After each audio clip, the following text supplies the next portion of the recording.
Hi everybody, Andrew Ainsworth Golf Academy. Thanks for tuning in, thanks for watching the video today. Continuing the series around the new Mizuno 900 range launch. As I mentioned in a few of the videos, Mizuno over in the UK have launched a lot of new shaft options which are available. So I wanted to talk to you people about the different shafts that are available, what we think of them, what they might do, just give you a little bit of background on them, so if you do go for a fit you've got a little bit more knowledge and information on the shaft. Before I start, if you haven't subscribed to my channel, please do so. There's a subscribe button somewhere down here at the bottom. If you'd like to just click on that, then you can subscribe to the videos and you'll know when I've posted a new one. So if you want to subscribe, great. If you don't want to, not a problem. Right, what are we talking about? We have got today the Recoil 95 shaft, and I've got it fitted into the JPX 900 forged iron. I've been doing all these shaft tests with this club, and what I've got here is the Recoil. The Recoil is made by UST, and it's a graphite shaft, but when you look at it, it doesn't really look like graphite. It looks more like steel. And I think the story with this is, this is the Recoil 95, which is the weight. It's the F4 and it's a stiff flex, standard length. There's always been, and again, a slight bone of contention, there's always been a little bit of a stigma, I think, attached around graphite with better players. That graphite, wrongly, in my opinion, is suited to people who are, shall we say, maturing in age. So, you know, if you're losing a little bit of club speed or you're looking for some more distance, that you go to graphite. Generally speaking, this is very much a generalisation, and I'm sure this might pull in some thumbs down reactions from some of you out there. That's fine, everyone's entitled to their opinion. You don't see that many tour players using graphite. Now, I know there are some players out there who use graphite, have always used graphite and used nothing else. One of the people who springs to mind is Colin Montgomery. Back in his heyday on the European Tour, he won 7 Order of Merits, which is an incredible feat, really, in modern day golf. So Montgomery dominated European golf for many years. And at that time, he was using Yonex clubs for a lot, thinking, not sure if he won any Order of Merits with Wilson or Callaway, possibly, but a lot of his career was with Yonex. And he used graphite shafts all the way through those amazing years where he dominated golf. He just liked the feel of graphite, it just worked for him. So a bit of a misconception that graphite is an old man's club and that it's whippy, and it's not. We can make graphite, say we, I can't make it. The manufacturers can make graphite as stiff as you like. So the idea behind this Recoil shaft is, I'm going to give you some spec. I've been on the websites and I've been cruising around a few sort of reviews and just nicking a little bit of information. It's 94 grams this, and it's 3.3 degrees of torque. Let's think about torque as the sideways twist that you can get in the club. That can affect, the torque can affect consistency in how we deliver the club face to the ball. In some of the weaker sort of flexes, you know, soft regulars and regulars, we tend to get a little bit more torque. Because this is stiff, we've got a little less torque in it. The launch profile is medium launching shaft, so nothing out of the ordinary there.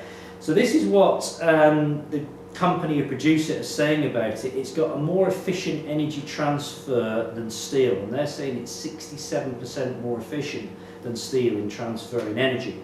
Okay, it improves consistency, i.e. shot dispersion, distance and trajectory.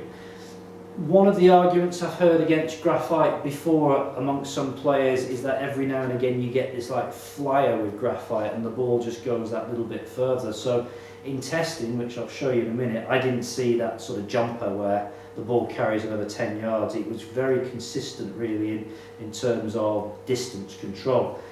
The other thing which people like about graphite is its dampening effect of graphite. It tends to absorb shock a little bit better than steel.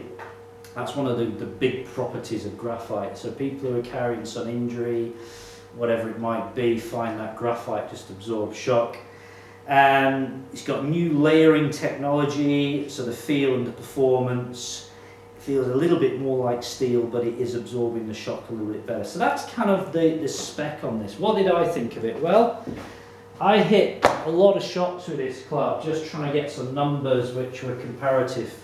and that took a while to get some shots where I was getting sort of similar numbers. It did feel very, very good. Did it feel like I was hitting a graphite shaft? No, it really didn't. I've hit graphite shafts in the past which have felt a little bit spongy, a little bit dead almost. Because the graphite was so light, it was difficult to kind of feel where the head was, so the head felt a little bit light because I was maybe trying a 60-gram graphite shaft. This is 94 grams, it's quite a heavy graphite shaft. I suppose there's a counter argument for that. Why would you use a graphite shaft where you can get a steel shaft in the same weight? We can get 95-gram steel shafts these days, no problem. So there is this counter argument as to why you would use this shaft, maybe for the dampening properties or something else, I don't know. But let's have a look at the numbers now. I hit a few shots. The first test I did where the GC2 showed in yellow, I did the test with a golf ball, the Titleist NXT Tour S ball. I was interested to see how the performance might change between a premium ball and a very premium ball like a Pro V1 or an MPS. I did the second locker hitting with a Mizuno MPS golf ball, slightly higher spinning. So these were with the NXT. I was averaging, as you can see, pretty consistent numbers here. 88.9, 88.8, 88.8, 90.8. So averaging 89.3 club speed. This is a 6-iron. Spin rate, as you guys, I always say this, I'm a low ball launcher, tend to de-loft the club at impact a little bit. So my launch angles with this 6-iron are pretty low. I was averaging just 16.6 average launch, which is it's pretty low. That will have an effect on the spin. Average spin there was 43.33, which is a low backspin number. I hate it when that happens. My computer just goes into standby and the screen goes blank. Always times it perfectly. Sorry about that. So what did we get? We got an average carry of 180. You can see pretty good number. I did hit that one really well, and I did have a couple of extra miles an hour of club speed.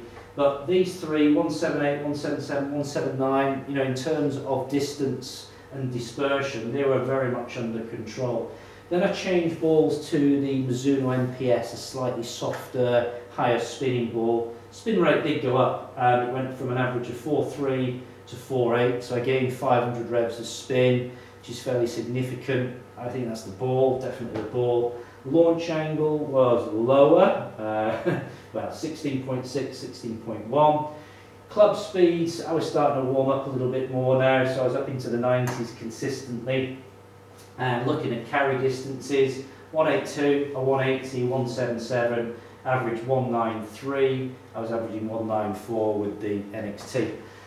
All of this, guys and girls, is subject to strike, how I deliver the club to the ball. I'm not a machine. I don't play a huge amount of golf these days, so I'm not going to lie to you and say my swing is the best golf swing in the world. I can hit it pretty good once I get going, but strike will move around a little bit, and so some of these strikes were really middle, especially that one and that one. The rest of the strikes were okay, you know, they were pretty good indication, but when you're trying to do comparisons with clubs and get really like for like, unless you've got a Tour Pro golf swing which repeats and repeats, or you put it on a robot, you've got to have a little bit of interpretation, you know, into these numbers. They're there just as a bit of a guide. So it's a very interesting shaft. It is available now, certainly in the UK, as an option. There's no upcharge on this shaft. If you wanted this fitted, then you're going to pay the same price from it. I like it. Would I use it? I probably would. I'm not that fussy really what I use these days in shafts. If my swing's working, you know, and I've got a stiff shaft, I can kind of get most things going. I just kind of wanted to see what it felt like more than anything else, and it did feel more like a steel shaft than a graphite. So there you go. Lots of arguments and counter arguments for this shaft. Love to know if any of you who are watching this have used this shaft or considered using it or tried it in a demo club. Love to get your opinions on it.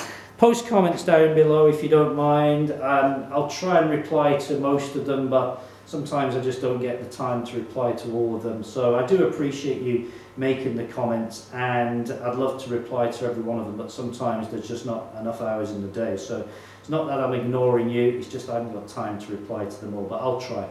Thanks for watching, and I'll be back soon. All the best.